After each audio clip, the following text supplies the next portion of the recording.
Assalamualaikum warahmatullahi wabarakatuh. A'udzubillahi minasyaitonirrajim. Bismillahirrahmanirrahim. Alhamdulillah wa syukrulillah wa la haula wa la quwwata illa billah. Asyhadu an la ilaha illallah wahdahu la syarika lahu wa asyhadu anna Muhammadan 'abduhu wa rasuluhu la nabiyya ba'dahu. Allahumma shalli wa sallim wa barik ala Rasulillah wa ala alihi wa ashabihi wa sallam. Yang saya hormati para sesepuh bini sepuh, para alim, para ustaz, saya hormati Imam Masjid Nurul Rahmah dan juga seluruh jajaran takmir Masjid Nurul Rahmah, Bapak Ibu sekalian jamaah rahimakumullah. Alhamdulillah sehat sedaya Bu. Masih puasa. Mari kita bersyukur memuji Allah bi qaulina alhamdulillahirabbil alamin atas kenikmatan yang telah Allah berikan, termasuk salah satunya kenikmatan kita diberikan hidayah, diberikan kemampuan, kekuatan untuk tetap melaksanakan ibadah puasa di bulan Ramadan tahun ini.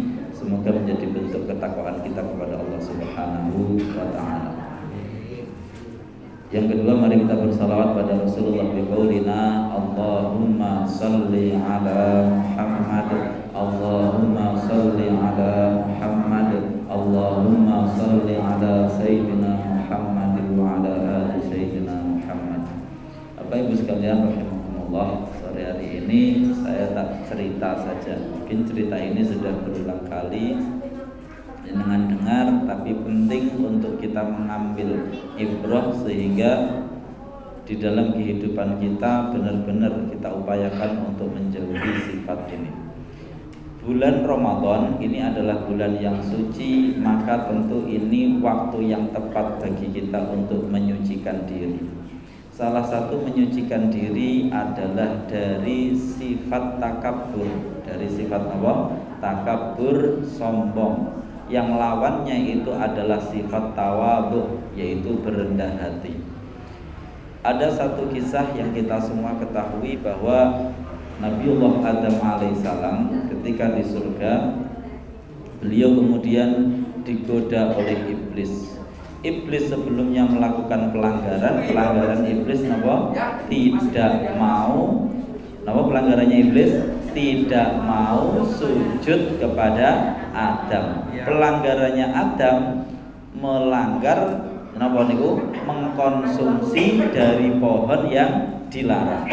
Maka iblis dan Adam sama-sama melakukan pelanggaran sehingga Allah dawuh qulna bitu minha jami'a. Kami menyampaikan, kami mengatakan kepada semuanya ihbitu minha jami'a, keluar semua kalian dari surga. Ya.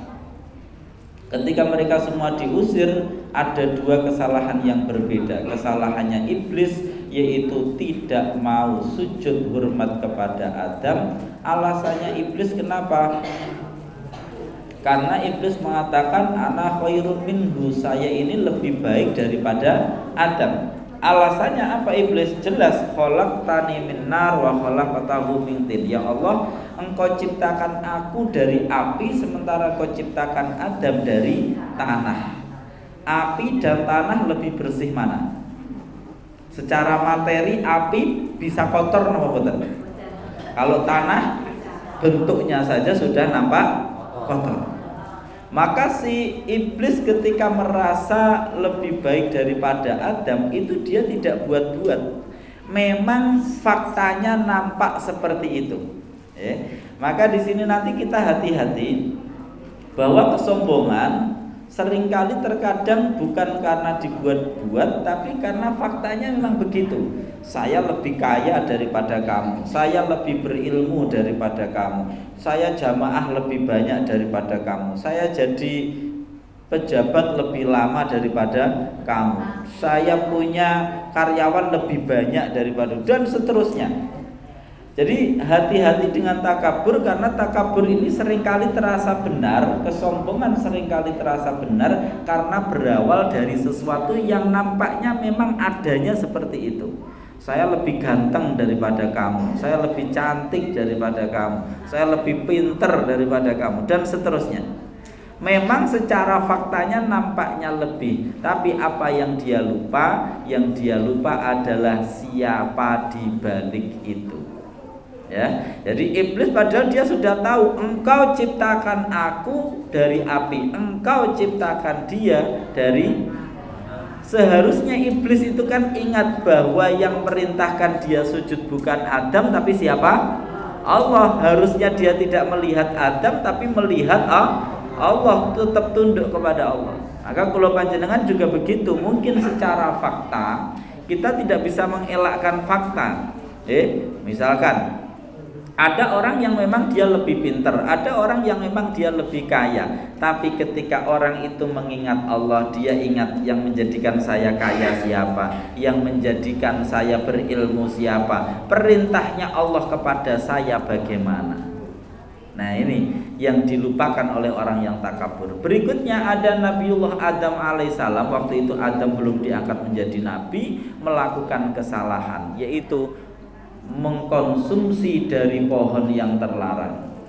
Apa yang terjadi ketika Nabiullah Adam alaihissalam pada waktu itu oleh Allah dikatakan kamu telah melanggar, maka kemudian Nabiullah Adam alaihissalam mengakui kesalahannya. Rabbana zalamna anfusana wa illam taghfir lana wa tarhamna lanakunanna minal khasirin. Jadi di sini ada dua hal yang sangat berbeda. Iblis beralasan membenarkan kesalahannya, si Adam langsung mengakui kesalahannya dan memohon ampun. Nah, kebanyakan dari kita kalau salah kemudian ada yang menegur, ada yang mengkritik, ada yang membenarkan, biasanya langsung ngaku salah nopo cari pembenaran. Nah, itu berarti nopo Maka disebut oleh Rasulullah sombongan itu apa? Batrul haq, yang pertama menolak kebenaran.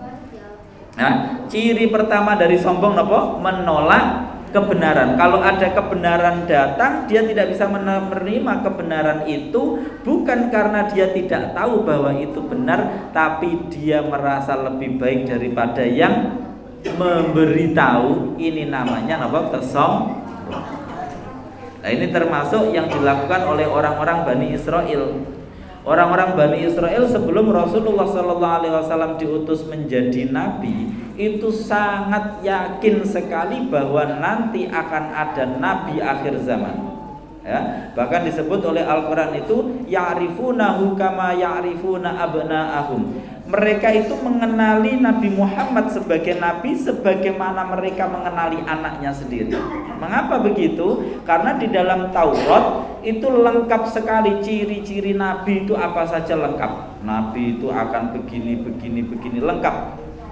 Bahkan suatu saat ada seseorang dari Yahudi yang dia punya teks di Taurat lengkap tentang ciri-ciri nabi.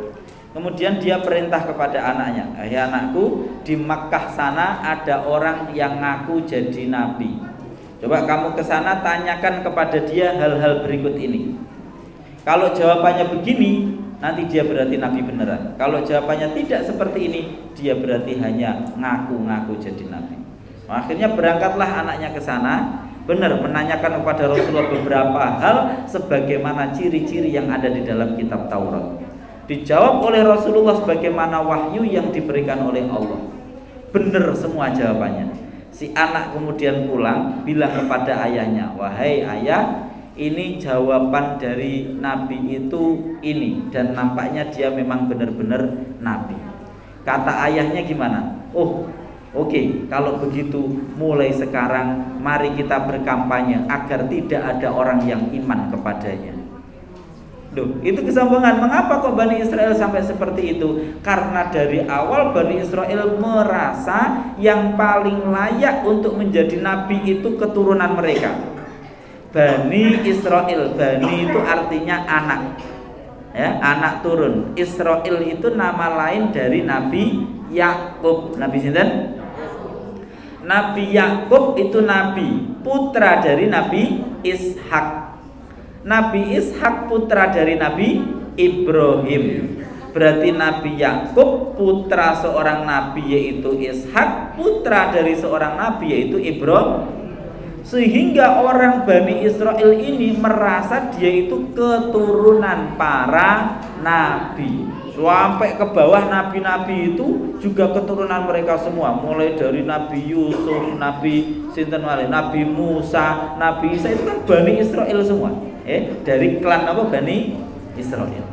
Maka ketika di Taurat ada berita nanti ada nabi di akhir zaman, mereka merasa paling berhak untuk menjadi nabi, keturunannya paling berhak untuk menjadi nabi.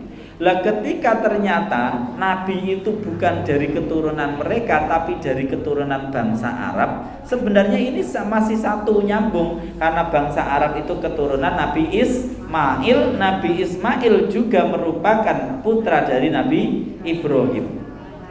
Tapi karena mereka merasa yang paling berhak, maka begitu ada nabi dari bangsa Arab, meskipun mereka tahu itu benar-benar nabi, mereka tidak mau mengakui.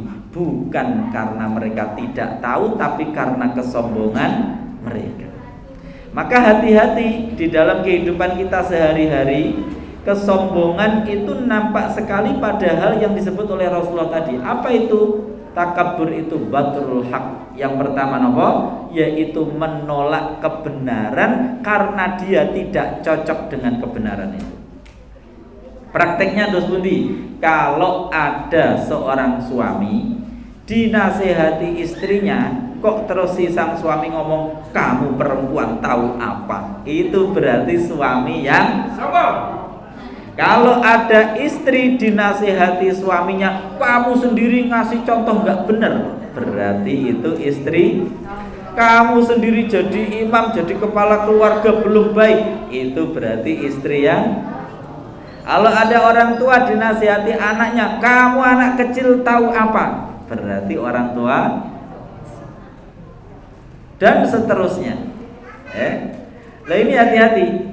Seringkali kita itu tidak menerima kebenaran bukan karena kita tidak tahu bahwa itu benar, bahwa itu nasihat yang baik. Kita menolak karena kita tidak menyukai itu. Karena apa? Kesombongan yang ada di dalam hati kita. Yang kedua adalah waghamtun nas, dan meremehkan, merendahkan manusia. Itu sifat sombong. Sifat sombong itu bawaannya merendahkan manusia. Maka ini klop, karena dia merendahkan orang lain, maka dia merasa tidak layak menerima nasihat orang yang lebih rendah dari dia. Kamu itu karyawan saya, kok ngasih nasihat saya? Wah, kalau yang ustadz ya sama. Saya ini jadi ustadz sudah lama, kamu baru ngaji kemarin. Itu namanya ustadz yang sombong.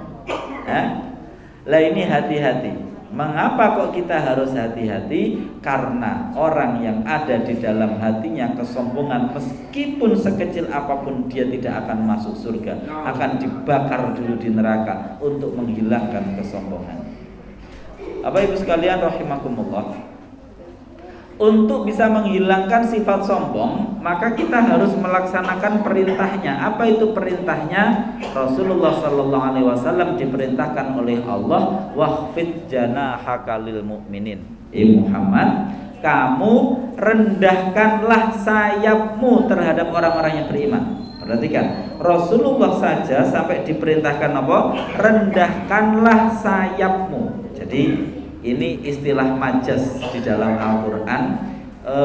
Kita tahu kalau misalkan kayak ayam, burung, itu kalau dia mau melindungi anaknya niku dia begini nanti sayapnya, merendah sayapnya. Nah, ini berarti rendahkanlah sayapmu apa? Bersikaplah kamu rendah hati, menginginkan kebaikan untuk orang lain dan tidak menyombongkan diri. Makanya ini dipakai salah satunya di dalam filosofi Jawa.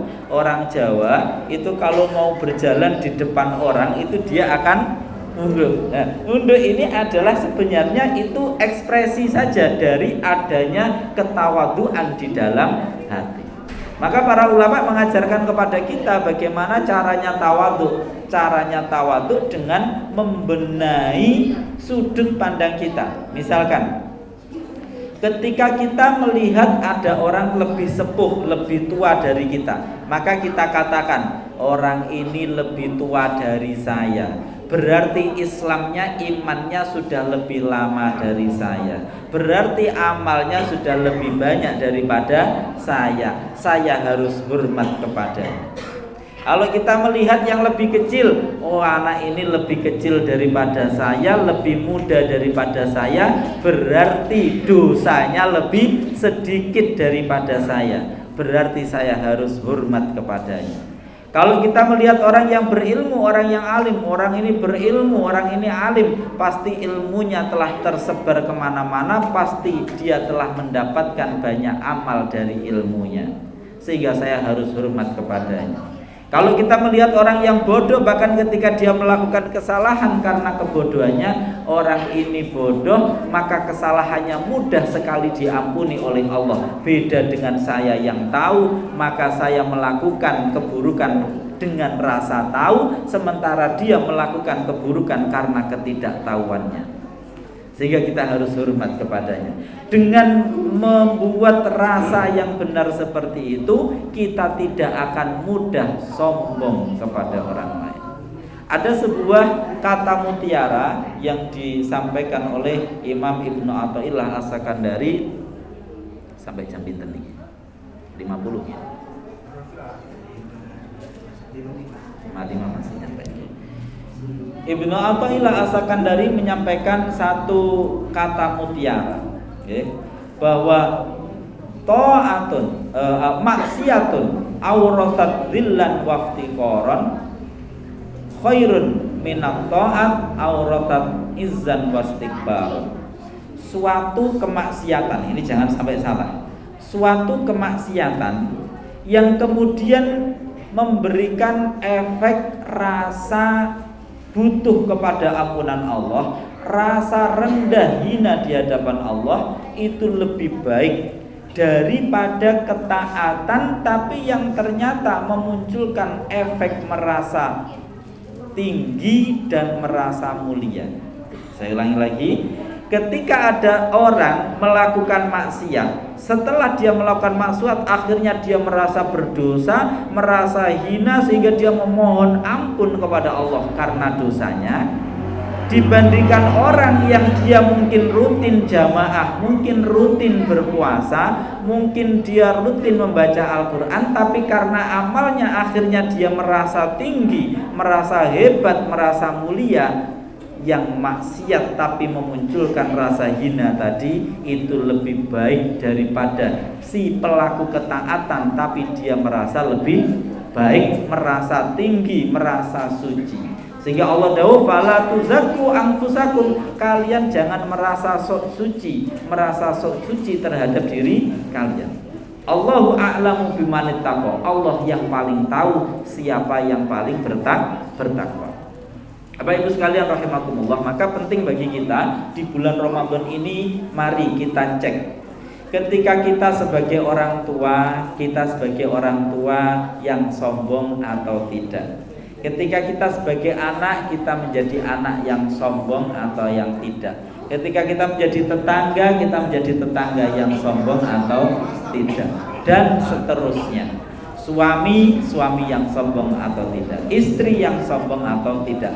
Mari di bulan Ramadan ini kita cek kesucian hati kita, apakah hati kita telah tersucikan dari sifat takabur atau tidak.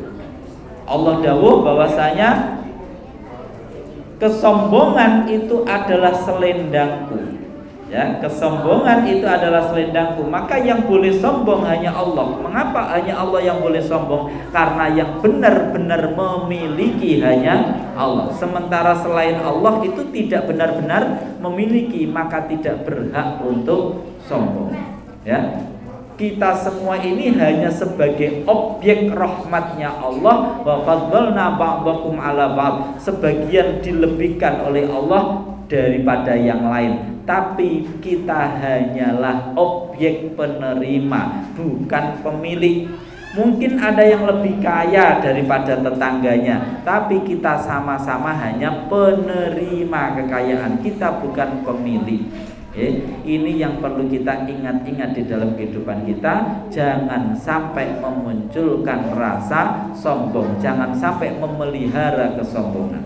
Sehingga kita diajarkan sejak awal, kalau mau melakukan kebaikan, kalau mau melakukan sholat, itu kita diajarkan mengucap napa? La haula wala quwata illa billah. Sehingga orang yang benar-benar beriman kepada Allah sebagai sang raja, sang pemilik, sang penguasa, dia ketika punya rencana, kok rencananya gagal, dia akan menyalahkan dirinya. Ya Allah, saya telah melakukan kesalahan di dalam perilaku saya, di dalam upaya saya mungkin ada yang kurang. Tapi ketika dia telah mendapatkan suatu kebaikan, dia akan mengatakan, ya Allah, hadza min fadli rabbi, ini hanyalah anugerah dari Tuhanku. Jadi ini ciri orang beriman. Kalau dia gagal, dia kemudian menyalahkan dirinya sendiri. Tapi ketika dia berhasil, kemudian dia mengatakan ini adalah rahmat dan fadl, anugerah dari Allah. Tapi kebiasaan manusia itu melakukan sebaliknya. Kalau pas gagal menyalahkan Allah, kalau pas berhasil mengaku itu keberhasilannya. Itu kebanyakan manusia. Maka kalau kita seperti itu, berarti kita punya sifat apa? Sombong. Sehingga harus mulai kita tiadakan. Di dalam sholat kita diajarkan untuk meniadakan rasa sombong dengan apa? Dengan sujud kita. Sujud itu kepala yang kita muliakan. Ya, kita kalau misalkan dijawil sama orang, atau mungkin kita didorong begini, mungkin kita masih rela. Tapi kalau kepalanya yang dijawil, wah, bisa jadi berapa ini kan? Bisa jadi masalah. Tapi kepala yang kita anggap mulia ini kemudian ketika sholat kita taruh di tempat sujud, berada di tanah, di tempat yang biasa diinjak oleh kaki. Tapi sekarang bukan begitu terasa, karena sekarang tempat sujud ini sudah karpet-karpet tebal. Kalau zaman dulu terasa sekali, karena begitu kita sujudnya ke, ya minimal ke lantai kalau orang zaman dulu. Kalau zaman Rasulullah ke tanah.